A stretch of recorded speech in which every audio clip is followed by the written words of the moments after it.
the Broncos came away with 10 prospects. Of course, they got some college free agents too, but 10 prospects who came into this thing saying, I expect them to trade at some point, but they ultimately decided not to. Let's start with Jeudy, though. It's not that we haven't discussed this, but there was something that came out on Rich Eisen, John Elway talking to him, saying when they did a bunch of mock drafts, they never saw Jeudy falling to them at 15. Why is that?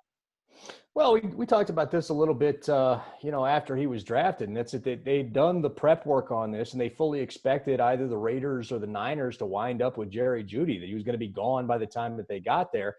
They had him one, obviously, on their board. And so, it's interesting. It's always, you try to do these mock drafts as a team in order to kind of plan things out for yourself and get a feel for way that these drafts are going to break. But, the last couple of drafts, they come away with Bradley Chubb and they've come away with Jeudy, two guys they didn't expect to be there in any of their mock drafts.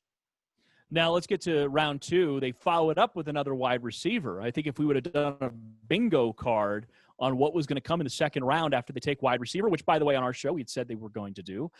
I don't know if wide receiver would have been one of the top spots that we would have inked there. Why did they decide to go KJ Hamler? Well, we've been talking about the speed infusion for a long time. They need to get somebody that'll take the top off. And while Jeudy does provide a great player and he can run fast and he's going to be a great number 2 wide receiver on this football team, you're going to have somebody that defenses respect deep, or else they're going to keep cheating those safeties down and trying to take things away. And so, it was important to them to get that guy. We talked about they were going to get 2 wide receivers in the top 100 picks, and they just went bang, bang for it right off the bat. I'm kind of happy with the way things played out ultimately. I think that they got the speed. I think they got the number 2 receiver. They got the starting center. The only one that felt like maybe a tad bit of reach was Michael Ojemudia, but we talked about it on Broncos Country Tonight. This guy really does fit with a lot of what the Broncos want to do on defense. He's a good zone corner. And as you talked about moments after you broke the news on KOA, said he could actually maybe even play safety one day. Yeah, I have a feeling you're probably going to see him in the Will Parks role quite a bit, at least trying him out like that in training camp and trying to ease him into that. And then ultimately it's maybe even a successor to Kareem Jackson.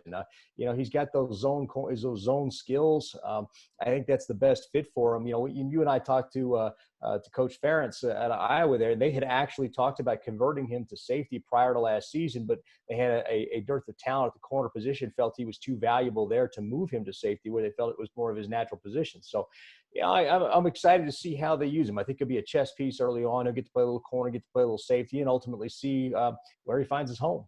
The fans obviously were looking for offensive line help. They got it in Lloyd Cushenberry, could end up being the starting center for the team. They rounded out day 2 with McTelvin Agim, who goes to your former school. What do you think about Agim? I like him. I think he's very athletic, a lot faster than you'd think he is. He's got a good little swim and rip move. I think he needs to get a little stronger in his lower half. He's built thick, but he doesn't really leverage his lower half that well. So I'd like to see him get an NFL strength and conditioning program and, build some strength up and add some things to him. I think we talked to him a little bit. He said he enjoyed playing the 1 tech. I think that's kind of his natural home, but he can move all the way out to the 3 if he needs to. Got a little versatility to him. So, I think that he's going to be a great addition. I think, you pair him with all the other talent they've had on that defensive line so far this year. And I think you might have something.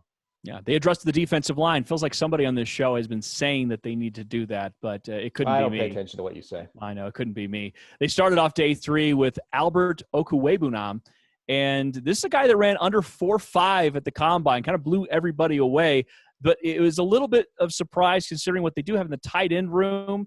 Why add a tight end there at the beginning of the 4th round? Well, for me, it's just for the last name only. I mean, his last name in Nigerian literally means no evil shall stop us. So you just got to bring that on board in and of itself.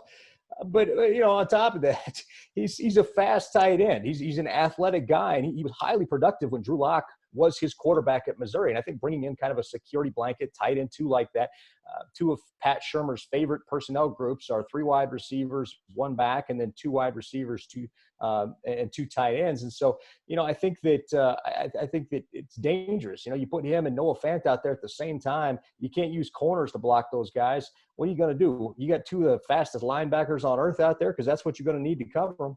A couple of guys that might have gone day 2, potentially, Netani Moody and Justin Sternad. They're both guys that have dealt with injuries, but we said coming into the draft that might be the situation. You might get some value guys there on day 3 that teams medicals hadn't had a chance to take a look at. They round out with Derek Tusco, who with his high motor and what he was able to do at the FCS level, I'm kind of excited about him. Yeah, one of my guys there. I kind of like that one there at the end. But the other guys, I mean, you're talking about injury guys, and it's okay. Take a flyer on those guys late day 3. Worst case scenario, they don't work out. But if you save your picks for that, you can oftentimes find great talent that just hasn't even been put it together because of injury.